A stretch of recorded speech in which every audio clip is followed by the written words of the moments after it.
พุทธัสสะพุทธังสาระนังกัจฉามิธัมมังสาระนังกัจฉามิสังฆังสาระนังกัจฉามิตุติยัมปิพุทธังสาระนังกัจฉามิตุติยัมปิธัมมังสาระนังกัจฉามิตุติยัมปิสังฆังสาระนังกัจฉามิตาติยัมปิพุทธังสาระนังกัจฉามิตาติยัมปิธัมมังสาระนังกัจฉามิตาติยัมปิสังฆังสาระนังกัจฉามิอิติปิโสภะคะวะอะระหังสัมมาสัมพุทโธวิชชาจารณะสัมปันโนสุขโตโลกาวิทูอนุตตโรปุริสธัมมะสารถิสัทธาเทวมนุสสานังพุทโธภควาติสวากขาโตภควตาธัมโมสันทิฏฐิโกอากาลิโกเอหิปัสสิโกโอปนายโกปัจจตังเวทิตาโพวินโยหิติสุปฏิปันโนภะคะวะโตสาวกสังโฆอุชุปฏิปันโนภะคะวะโตสาวกสังโฆญาญาปฏิปันโนภะคะวะโตสาวกสังโฆญาติทางสามิจิปฏิปันโนภะคะวะโตสาวกสังโฆญาติทางจัตตาริปุริสายุคานิอัฏฐปุริสาปุคลาเอสะภะคะวะโตสาวกสังโฆอาหุนายโยปาหุนายโยทักขินายโยอัญชาริการะนิโยอนุตตรังปุญญเขตังโลกัสสาติกราบพระพร้อมกันอีกครั้งหนึ่งเนอกราบหนึ่งพุทธังวรันตังสิรสานะมามิกราบสองธัมมังวรันตังสิรสานะมามิกราบสามสังฆังวรันตังสิรสานะมามิเอาแล้วศรัทธาอีพ่ออีแม่ตั้งหลายไหว้พระกราบพระเรียบร้อยแล้วเนาะก็ลำดับต่อไปก็จะได้นำเรื่องราวต่างๆกิจกรรมต่างๆที่ได้ยะในธรรมในช่วงเจ้าของวันนี้จอดลอดถึงมาถึงตอนค่ำยำแรงเนาะวันนี้ศรัทธาอีพ่ออีแม่ตั้งหลายก่อนที่จะนำเรื่องกล่าวมาต่างๆมาเล่ามามาจากกับศรัทธาพี่น้องก็อยากจะนำธรรมะมาฝากกับศรัทธาอีพ่ออีแม่เสียก่อนเนอะศรัทธาอีพ่ออีแม่ตั้งหลายคงจะเคยได้ยินเรื่องของคุณงามความดีต่างๆในพุทธภาษิตเนาะที่พระ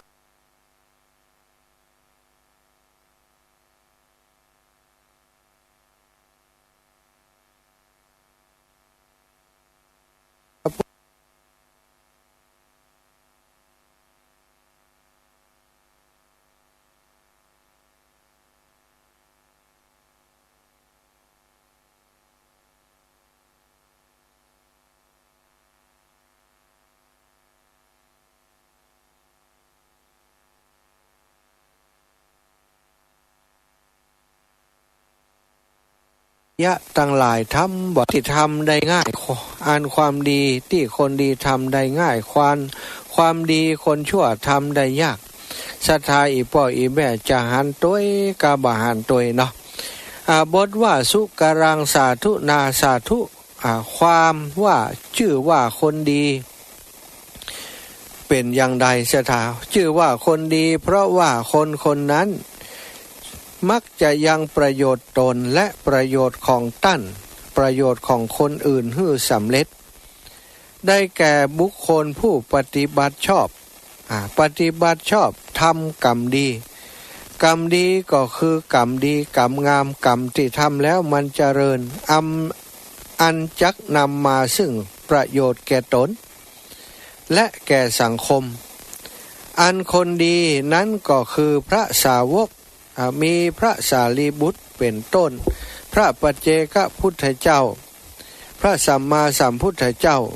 หรือโลกิยสาธุชนอื่นๆทั้งหลายเหล่านี้เรียกว่าคนดีฉะนั้นคนเหล่านี้จะทำความดีได้โดยง่ายคือสามารถเพื่อจะทำได้โดยง่ายบทว่าสาธุปาเปนะทุกกรังความว่าก็กรรมดีมีลักษณะดังกล่าวมาดังกล่าวแล้วนั้นนั่นแลอันคนชั่วคือคนบาปคนอกุศลมีอย่างในพุทธประวัติก็มีพระเทวทัตเป็นต้นความชั่วนี่แกทำได้ง่ายเหลือเกินแต่ความดีนั้นท่านเทวทัตนี่ทำได้ยากคือบ่สามารถจะกระทำได้ว่าอันเถอะอธิบายว่าเขาบ่อาจกระทำกรรมดีนั้นใดบทว่าปาปังปาเปนะสุกกรังความว่าความชั่วคือกรรมบ่ดีได้แก่กรรมที่นำความพินาศมาฮือแก่ตนและแก่สังคมคนชั่วคือคนบาปบุคคลทั้งหลายที่ชอบทำกรรมชั่วเรียกว่าคนบาปตามที่กล่าวมาแล้วนั้นเขาจะทำความชั่วได้โดยง่ายคือสามารถจะทำได้โดยง่ายโดยที่บ่ต้องคิดนักบ่ต้องกึดยากอย่างคนดีนี่ถ้าจะทำความชั่วนี่ทำยากเหลือเกินโดยเฉพาะพระอริยบุคคลและศรัทธาญาติโยมสาธุชนทั้งหลายที่เป็นคนดีนั้นจะทำความชั่วได้โดยยากแต่คนชั่วนี่ทำได้โดยง่ายบทว่าปาปะมริเยหิทุกกรังความว่าส่วนกรรมชั่วนั้นอันพระอริยเจ้าทั้งหลายอันบัณฑิตทั้งหลายมีพระพุทธเจ้าเป็นต้นทำได้โดยยากคือบ่มีความยินดียิ่งเป็นแดนเกิดก็พระศาสดาทรงแสดงว่าพระอริยบุคคลเหล่านั้นเป็นผู้ฆ่ากิเลสเพียงดังสะพานได้แล้วย่อมจะทำความชั่วได้โดยยากศรัทธาอีป่ออีแม่ทั้งหลายบทในธรรมพระสุตตันตปิฎกนี้เนาะก็เป็นบทที่สำคัญศรัทธาอีป่ออีแม่ทั้งหลายจะหันว่าคนเฮาเนี่ยในโลกใบนี้มันมีหลายกลุ่มหลายกลุ่มหลายเชื้อชาติหลายเผ่าพันธุ์จะมีกี่กลุ่มกี่เชื้อชาติกี่เผ่าพันธุ์ก็ตามจะมีคนอยู่2กลุ่มเท่านั้นคือกลุ่มคนดีและกลุ่มคนบดีกลุ่มคนดีก็คือคนที่ตั้งอยู่ในศีลในธรรมของศาสนาใดก็แล้วแต่คนดีมักจะอยู่ในศีลในธรรมคนดีมักจะเบียดเบียนผู้อื่นมักจะกลัวการเบียดเบียนผู้อื่นมักจะกลัวต่อการกระทำความชั่วมีความละอายมีความเกรงกลัวต่อการกระทำความชั่วสิ่งเหล่านี้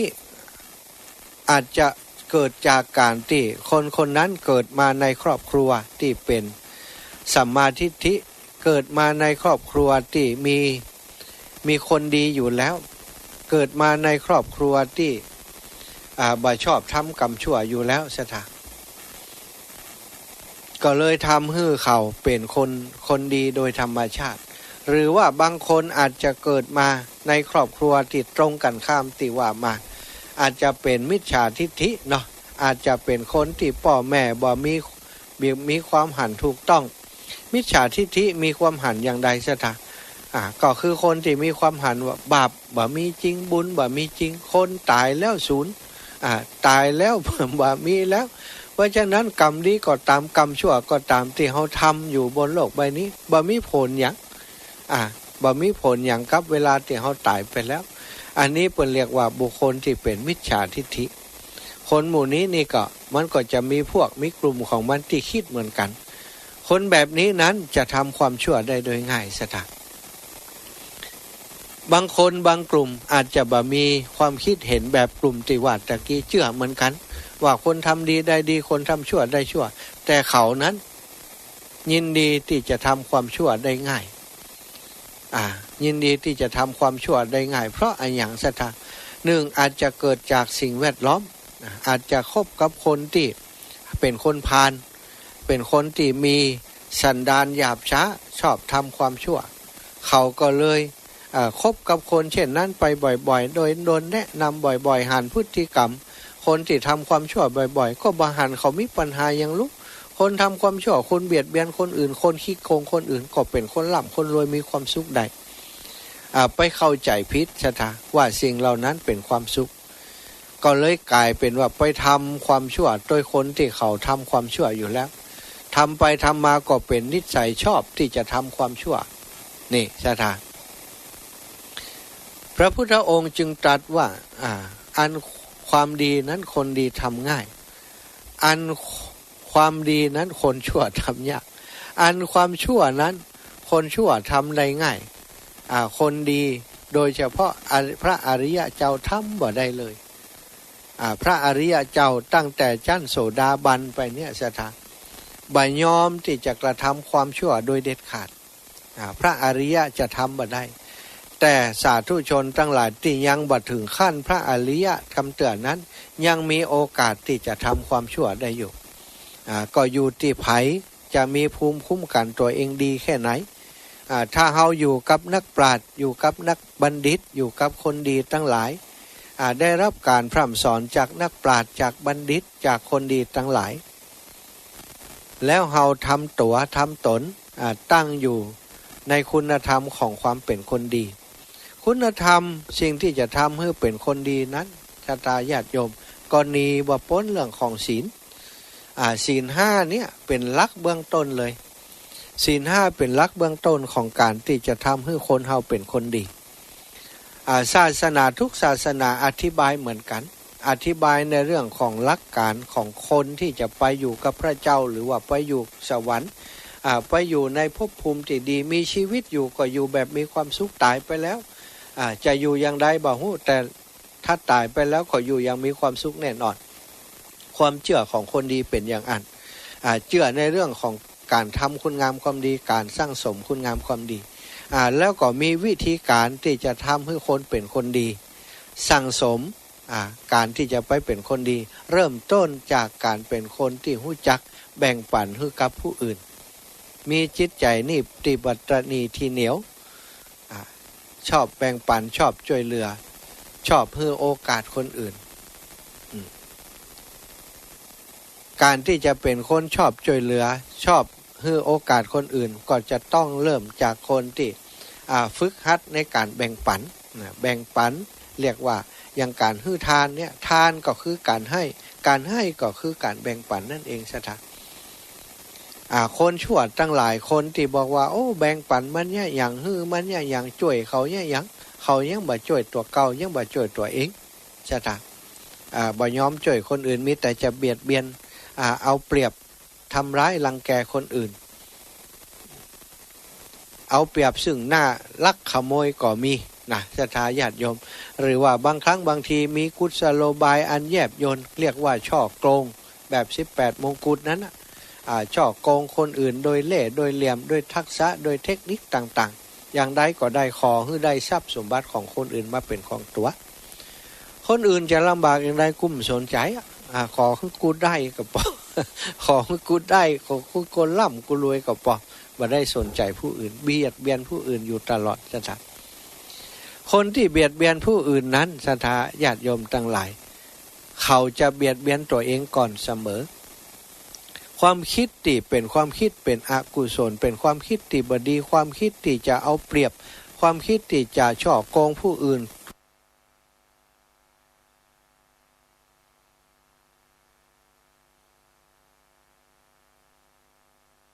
ไปทำร้ายเขาไปรังแกเขาไป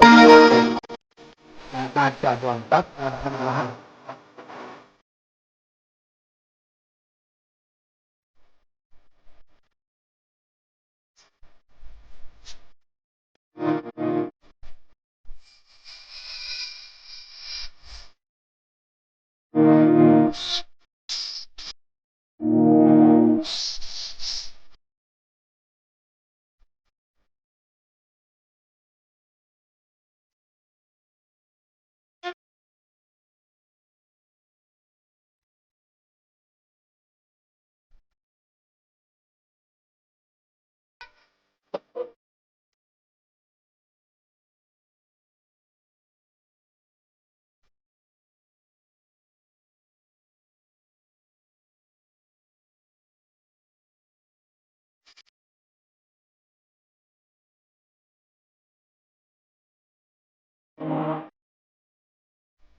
พระพุทธเจ้า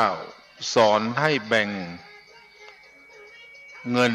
เป็น4 ส่วนค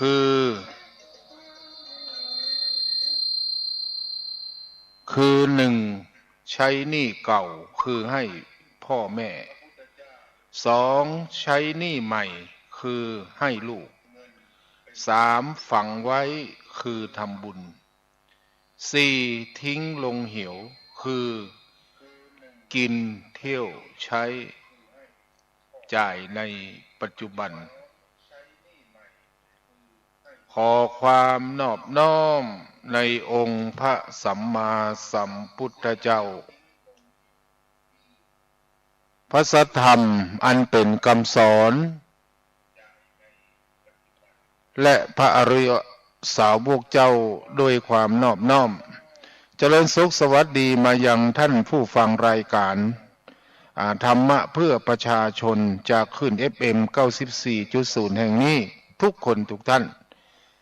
การจัดรายการนั้นมีอยู่2 ช่วงเนาะช่วงแรกก็จบไปช่วงที่2ของรายการก็อย่างที่บอกไว้ว่าเราจะเริ่มกันที่7:30ทุกวันพัดทุกวันศุกร์เหมือนกันเป๊ะนะแต่ช่วงที่2ของรายการนั้นเรามีเวลาน้อยครึ่งชั่วโมง30 นาทีต่ออันแต่จะได้ก็ดีนะก็พยายามที่อยากจะให้การจัดรายการนั้นเป็นประโยชน์กับทุกคนทุกท่านที่ได้ตั้งอกตั้งใจมาฟังรายการนี้ตะกี้อาตมาได้อู้ถึงเรื่องเกี่ยวกับเรื่องความคิดหันของคนคนหนึ่งในอดีตในสมัยพุทธกาลชื่อว่าสุภาพมนพได้ถามถึงเกี่ยวกับคนเฮาว่าทำไมถึงมีข้อแตกต่างกันอู้ถึงเรื่องเนื้อหาแล้วก็คือเปิ้นเอาไปแต่งเรื่องว่าเรื่องทำกรรมนะเรื่องมหาวิบาก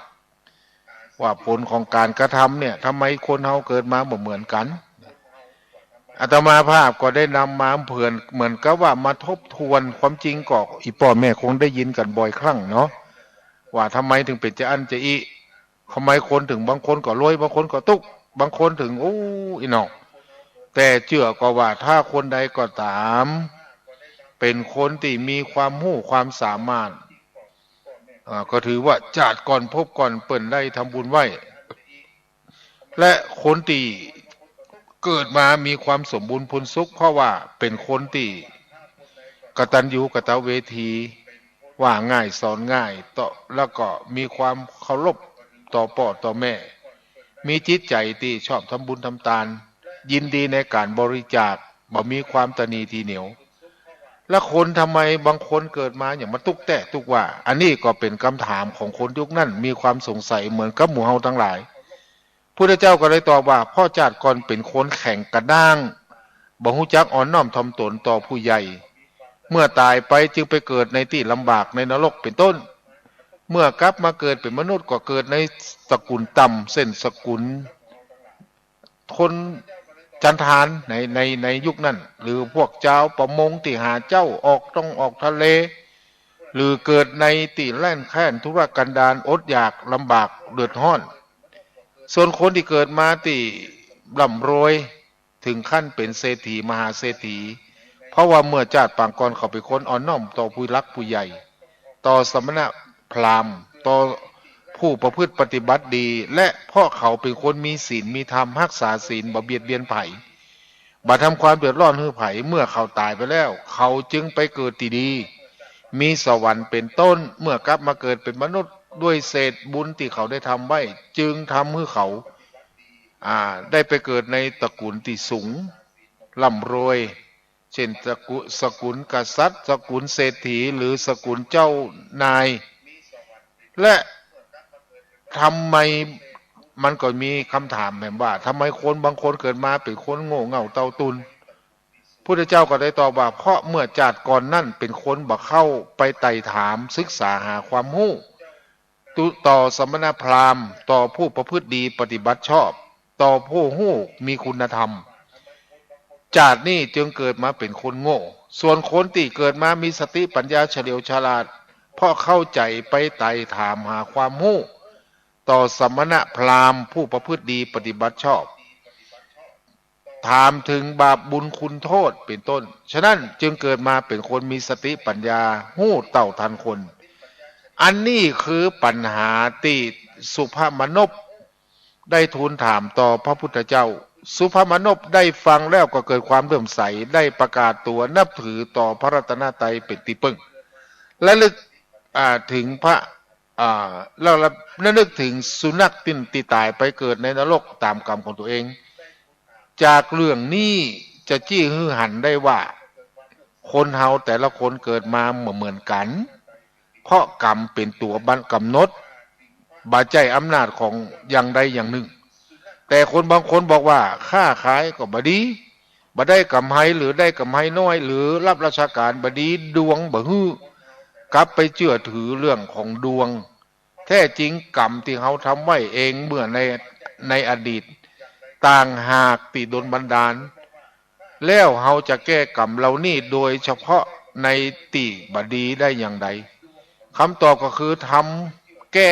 โดยบัดไปทำในสิ่งที่มันบดีจะไปใจสิ่งที่มันทำให้เขาตกต่ำอย่างคนมีปัญหานี่เอาเหล้าเนี่ยเอาเหล้ากินยาเพื่อจะให้ลืมนะตราบใดที่เฮาใจวิธีบ่ถูกต้องมันก็บ่ปะกับความว่าความสุขอย่างแท้จริงฉะนั้นอาตมาภาพได้อู้เรื่องนี้มาเพื่ออยากจะให้เป็นข้อคิดให้กับท่านทั้งหลายนะว่าเฮาจะเนี่ยจะได้เกิดมาแล้วเฮาบ่มีเหมือนเปิ้นเฮาจะเนี่ยจะได้ให้มันมีเหมือนเปิ้นเฮาอาจจะบ่ได้เต็มบ่ได้ในภพนี้ชาตินี้แต่ถ้าทำคุณงามความดีโดยพยายามละสิ่งที่บ่ถูกบ่ต้องความบ่ถูกบ่ต้องผิดศีลผิดธรรมเฮาก็จะได้ปะกับความสุขเพราะคนเฮามันเวียนว่ายตายเกิดบ่ใช่ว่าเกิดชาตินี้แล้วจบถ้าเฮาทำกรรมดีภาพต่อไปก็ได้ไปสู่ภพภูมิที่ดีด้วยอำนาจของกรรมโดยเฉพาะอย่างยิ่งศีล5ข้อจะไปละไปทิ้งกันเน้ออีปออีแม่คณะสัตยาญาติโยมแล้วก็ขอแจ้งแอมยังว่าวันพรุ่งนี้ของดจัดรายการเนื่องด้วยอาตมาติดงานบ่ฮู้ญาจะใดเนาะมันติดงานก็จึงขอหยุดจัดรายการถ้าว่าตั้งใดจะจัดแทนเอารายการอื่นใดมาจัดแทนก็ยินดีเป็นอย่างยิ่งคือวันพรุ่งนี้เป็นวันศุกร์ของด1 วันอันนี้ก็แก้ดีที่สุดแล้วก็บอกให้กับอีพ่ออีแม่ที่บ่มีไลน์บ่มีอย่างบอกให้ตังว่าวันพรุ่งนี้วัดสมณะของงดจัด1 วันนะจะมีครูบาอาจารย์ตุปีตุปอดตุน้องตนใดสนใจก็จัดได้เลยในเวลา 18:10 นาทีเป็นต้นจนถึงเวลา 2 ทุ่มอันนี้ก็มีหลายตนหลายองค์ที่เปิ่นมีงานนักเปิ่นก็ได้ยุดได้ย่างไปก็อาตมาภาพเองก็อยากจะบอกไปตังกับผมอีกแล้วกันเนาะเป็นตู้เจ้าเหมือนกันบอกไปกับครูบาอาจารย์ทั้งหลายใครที่มีความสนใจที่จะจัดรายการเพื่อจะให้มีโอกาสได้อู้ได้จาได้พบได้ปะกับปออกศรัทธาพี่น้องชาวบ้านให้มีโอกาสได้ทดแทนคุณงามความดีหรือว่าเข้าอุ่นแกงห้อนของคณะศรัทธาญาติโยมก็ถือว่าเป็นโอกาสดีเนาะสำหรับพระสงฆ์องค์เจ้าเฮาฉะนั้นก็ใครมีความสนใจก็ติดต่อได้นะตามเบอร์แล้วก็เรื่องทางสถานีเปิ่นจะมีเวลาหรืออย่างใดก็จะพยายามไปอู้หรือว่าติดต่อทางสถานีอันนี้ก็คือเรื่องราวเป็นการเผยแพร่พระธรรมคำสอนก็อยากจะให้ทุกคนได้มีส่วนร่วมในการจัดรายการธรรมะออกทางสถานีวิทยุแห่งนี้ซึ่งก็จะมีหลายสิ่งหลายอย่างที่ก่อนที่จะขั้นมาจัดรายการก็ต้องทำความเข้าใจกับผู้ที่จะมาจัดรายการโดยว่าการจัดรายการนี่เขามีข้อยกเว้นอย่างพ้องก็ต้องมาก็จะบอกให้ถ้าท่านมีความสนใจที่อยากจะมาจัดก็อยากจะให้มีส่วนเนาะมีส่วนอันนี้ก็ขอฝากเป็นให้กับทุกคนทุกท่านญาติโยมโดยเฉพาะอยากจะให้ตังอำเภอวังเหนือมีสัก1 สถานีเนาะเป็นอำเภอใกล้เคียงอย่างน้อย1ก็จะช่วยกันเผยแพร่หลักธรรมคำสอนความจริงครูบาอาจารย์ทั้งอำเภอวังเหนือก็มี ตีมีความรู้ก็นักแต่เปิ่นบ่มีโอกาสแต่ถ้าว่าอยากจะถือโอกาสนี่นะมาก็จะประสานงานขอฝากไปยังเจ้าของสถานีทั้งหลายตัวเนอะและโดยเฉพาะเจ้าสถานีขึ้นอย่างนี้ก็ยังบ่ได้อู้เป็นเตือก็ห้าปากไปก่อน เพื่อว่าจะได้มีพระสงฆ์องค์เจ้ามาทดมาแทนกันอาตมาภาพก็ดีหลายรูปหลายตนก็อายุนักพรรษานักการจัดก็บอกเข้าอีกเหมือนกับยังหนุ่มยังก่ำความกระชับกระเฉงก็น้อยลงหูตาก็เริ่มมีปัญหาไปตามวัย เปิดเพราะว่าบอกว่าเขาว่าแก่เนาะอายุมันนักก็แล้วกันพอดีก็วันนี้ก็เหมือนกับทุกครั้งใครที่อยากจะโทรมาอู้มาจาก็ได้เวลาแล้วเนาะวันนี้มาได้นำไอ้เกี่ยวกับเวลามันน้อยเนาะเวลามันน้อยขนาดวันนี้บัดเดียวนี่กี่โมงแล้วนี่เดี๋ยวขอพอก่อนขอพอกันเนาะวันนี้มันนาทีตี42เนาะ18 นาฬิกา19 นาฬิกา 42 นาทีสายแรกก็เป็นของป้อสมควรวันนี้เปิ่นโทรมา2 ครั้งตะกี้ก็บ่ได้รับเนาะขอเจริญปอนเนอะป้อสมควรเนอะก็มันบ่ยากหรอกถ้าเขาตั้งใจเขาจะไปหวังว่าผลของมันจะออกเว้ยเขาจะไปหวังผลป่ะทำให้สบายใจดีที่สุดนะป่ะเนาะทำดีมันต้องทำคิดดีสบายใจเพื่อได้ใจเขาสบายอ่ะจะไปคิดว่ามันยังบ่ได้ดีนะจะไปหวังเตือของมันถึงลังได้เนาะเหมือนกับขว้างหินกระทบดินมันถึงติดแบะมันถึงบ่พลาดนะมันจะได้จ้าได้เว้ยปลูกบ่ม่วงจะได้กินป๊บบ่ได้พอต้องหลายปีบ่เป้าก็เหมือนกันปลูกป๊บใครกินปั๊บนี่นะมันได้มันต้องใช้เวลาน้อยนะทุกคนทุกท่านเนอะเจริญปอนเจริญปอนก็จะไปหวังแล้วจะไปคิดนะแบบคนติดเป็นห้องว่าทำดีบ่ได้ดีนะถ้าคิดอย่างนี่เขาจะทำมือเอาจิตใจบ่เพิ่นว่าบ่จะจิตใจบ่มุ่งมั่นในหลักคำสอนของพุทธเจ้าอันนี้ลงท้ายได้059มาปิดสายที่2มื้อนี้เนาะบ่ฮู้เป็นเบอร์ไผขอเจริญปอนเด้ออันนี้เป็นของไผ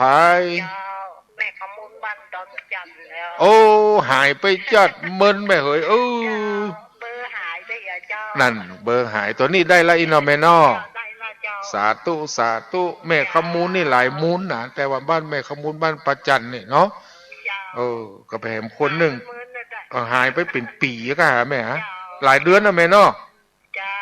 ก็คิดถึงแม่อยู่เนอะยังก็ได้ถามหลายๆคนดูว่าคือแม่อยู่ดีมีสุขก็แล้วกันเนอะขอเจริญปอน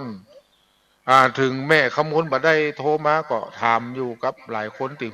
บ้านประจันเปิ้นก็สบายดีนะก็คิดว่าเปิ้นคงบักฟังรายการของทุกเจ้าตัวนี้แล้วขอบอกขอบใจนะแม่เนอะแฮมสายนี่เป็นของแม่ไลนะแม่ไลนี่บ้านสันทรายเปิ้นถึงบัดละอาตมาภาพนะโทรมาหาทุกข้างฝนตกก็หาตั้งปุ้นวันนี้มืดมาบัดตกอีน้องเป็นหยังมันจะต้องตกวันน่ะเนาะแต่นั่นน่ะดีละแม่เอ้ยมันเป็นเรื่องที่เฮาได้ยินอยู่เนาะว่าทำไมมันเฮาจะได้เข้าใจเรื่องกรรมไผจะบอกว่าบ่เกี่ยวกับกรรมก็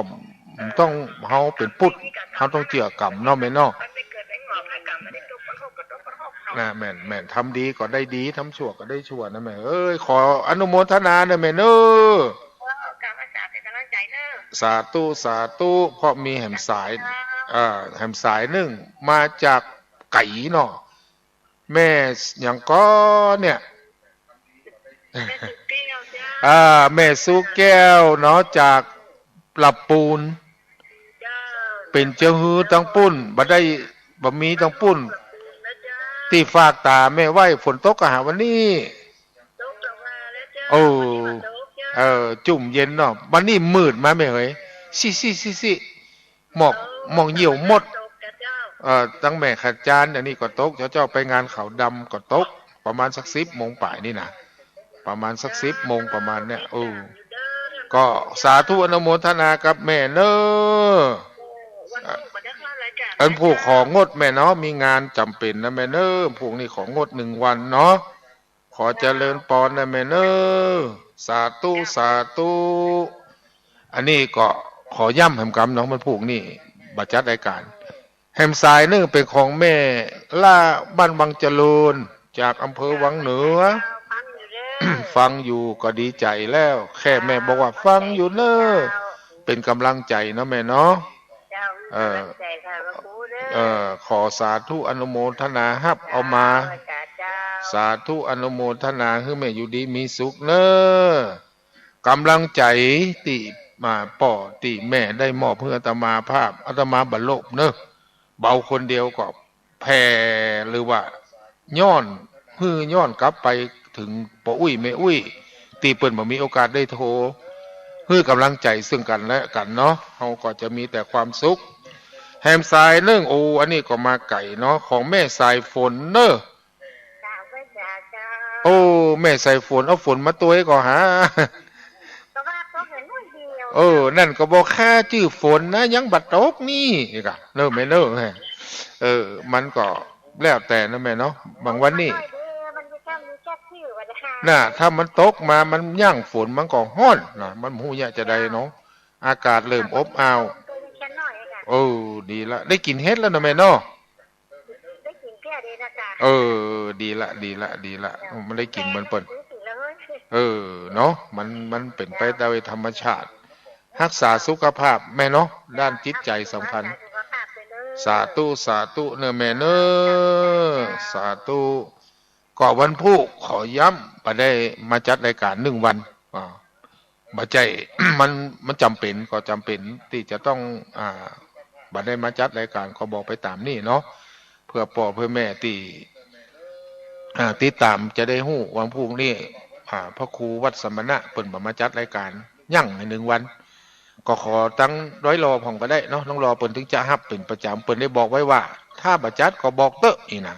เปิ่นจะเข้าแฮมสายเนื่องลงท้ายโดย8320อันนี้มูมาจากไหนขอเจริญปอนเนออันนี้ไผ่ฮะเนี่ยโทรมาแล้วบอกอู้ แม่วิติจ้ะ แม่อุ้ยติ๊บให้หมอ หนักแต่แม่อุ้ยติ๊บนี่นะเป็นจังหื้อสบายดีเน้อมได้ปะกันหลายมื้อหลายวัน ไปขายกาดอยู่เนาะแม่โน เจ้า พักมันหยังนักบ่เดียวนี่ตั้งกาดนี่เปิดเอาหยังมาขายกันนัก ประกาศเลยกันนะ ผักกาดนี่มันถึงมีตลอดแหล่งเนาะแม่เนาะผักกาดขาวผักกาดกะหล่ำปีหยังก็ว่ากันไปเนาะมันเป็นอาหารที่กินง่าย หาได้ง่าย ถ้าทำก็มันได้หลายอย่างจ้อผ่องเนาะแม่เนาะแกงผ่องต้มผ่องมันถึงมีให้หมด ได้จัด คือมีงานเขาดำเนาะได้รับปากกับเจ้าภาพเปิ่นนิมนต์ไปเทศน์นี่เนาะผูกตั้งตรงยาวไม่เอ่ยอายุ70 กว่าปี วันนี้ก็มี2 งานกันเนี่ยบ้านเฮานะบ้านหนองบัวซบบ้านแม่ขาจานซบ อันนี้ก็คือเป็นเรื่องปกติของมนุษย์เนาะมันต้องจากกันไปไปโวยไปจ้า จัด เออ จัดเลย ศพมาตั้งไว้วัดแม่ขาจานแม่แหมศพหนึ่งตั้งไว้บ้านตีปากกองเขาบ้านปะเงะเป็นลูกหลานอุ้ยนี่กัน โอ้ชื่อปราณีนะก็อยู่ดีๆก็เป็นหลานอุ้ย ดีละเนาะเปิ่นก็ไปดีแล้วเนาะชอบทำบุญทำทานมาตานขาเข้าอยู่ที่วัดสมณะหลายครั้งก็ตั้งสติอธิษฐานให้เปิ่นไปสู่ภพภูมิที่ดี ขอสาธุกับแม่ตัวเนอที่โทรมาอู้มาจากตัวเนาะแม่เนาะ ไม่จัดจ้ะ สาธุสาธุแฮมสายนึ่งเป็นของแม่ล่าพรขออภัยกับแม่เนอวันนั้นโทรแล้วบ่ได้รับจะโทรมาจะโทรไปหาแม่สบายดีเนาะวันพูกไปงานเขาดำแม่เหยไปอู้ให้เปิ้นฟังไปเอาธรรมะไปบอกให้เปิ้น ก็เลยขอยุติจัดพักแค่1 วัน ความจริงนี่ถ้ามันแบ่งตัวได้ก็ใครแบ่ง แบ่งมาได้แม่เลยจะเป็นได้ไปเนาะก็เปลี่ยนคือเปิ้นคนอื่นเปิ้นได้มาจัดแทนพ่องก็ดีก็ขอให้ติดตามแม่แต่ว่าอาตมาไม่ได้มาจัดแม่เขาก็ฟังเนาะจะเป็นรายการนั้นรายการนี้หมู่ฮู้ว่าจะเป็นจะฮือเดี๋ยวก็พยายามจะติดตามอยู่ข ขอสาธุอนุโมทนากับแม่ตัวเนอรักษาสุขภาพดูแลตัวเอง อัตตาหิอัตโนนาโถเท่ามันนะซ่อมมันไปก่อนถ้ามันเปลี่ยนเฟอร์นิเจอร์ได้นี่เปลี่ยนถึงตัวนะแม่เนาะมันเปลี่ยนมาได้ก็ดูแลตัวเองต่อไปเนอะแม่เนอะสังขารนะเกิดขึ้นตั้งอยู่ดับไปถ้าอย่างอยู่ในโลกนี่อยู่ตลอดเนี่ยอันนั้นน่ะเป็นของวิเศษพุทธเจ้าเปิดก็ต้องจากไปเมื่ออายุได้80 ปีนะ80 พรรษาต่ออันเนาะขอให้รักษาคุณงามความดีสั่งสมไปเตอะเล็กเตอะน้อยเนอะแม่เนอะสาธุสาธุอันนี้มันเป็นความจริงอาตมาเอาความจริงมาความเป็นความตายอย่าได้คิดว่ามันบังเกิดขึ้นกับเฮาอย่างบางคนเราก็หูมาไปง่ายๆเนาะล่มไปเนาะนี่นะโยมป่ออาตมาเนี่ยเปิ่นจะมาหาติวัดตอนเจ้าเนี่ยมีเจ้าวันนั้นที่เปิ่นเสียเนี่ยไม่ได้ตายในบ้านเดินมาตรง3 แยกที่จะเข้าวัดเปิ่นก็ล่มลงก็ถือว่าเปิ่นไปดีแฮมเบอร์1ลงท้ายด้วย875เนาะขอฮับสายก่อนเนอะขอเจริญปอนอันนี้ไผหาแม่บัวตองจากปุ่นเนาะจะได้เปลี่ยนเบอร์ใหม่ก็แม่จะได้เปลี่ยนเบอร์นี้ตลอดเจ้าคนเตียงเขาจะพิมพ์ไว้นะแม่นะเขาจะพิมพ์ไว้ได้พิมพ์เดี๋ยวบันทึกไว้ก่อนนะแม่เนาะแม่บัวตองจากอำเภอดอกคำใต้เป็นจะได้ผลน้ำปุ่นแม่ฝนตกก่อนตกหน่อยเดียวบ่เดียวนี่ตกนักวันนี้มีกะก็เรียกกันเนอแม่เนอเอาละแม่บัวตองจากอำเภอดอกคำใต้กาบอัน ฝาปากกาแล้วตัวแม่ก็ขอให้แม่อยู่ดีมีสุขกันแล้วกันนะแม่เนาะตีได้โทรมามาจ่าโดยก็ขออนุโมทนาสาธุเป็นการเพื่อกำลังใจแม่ก็เพื่อมีกำลังใจที่เข้มแข็งนะแม่เนออย่างก็แล้วแต่ต้อง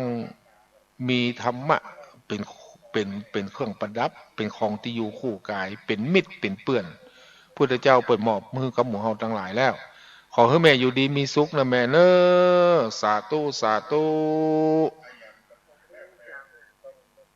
แฮมสาย1มาเป็นสายที่2ลงท้ายด้วย518ใคร518เนี่ยขอเจริญปอนอันนี้โทรมาจากไหนดอยหมอกแม่เขียวเนาะ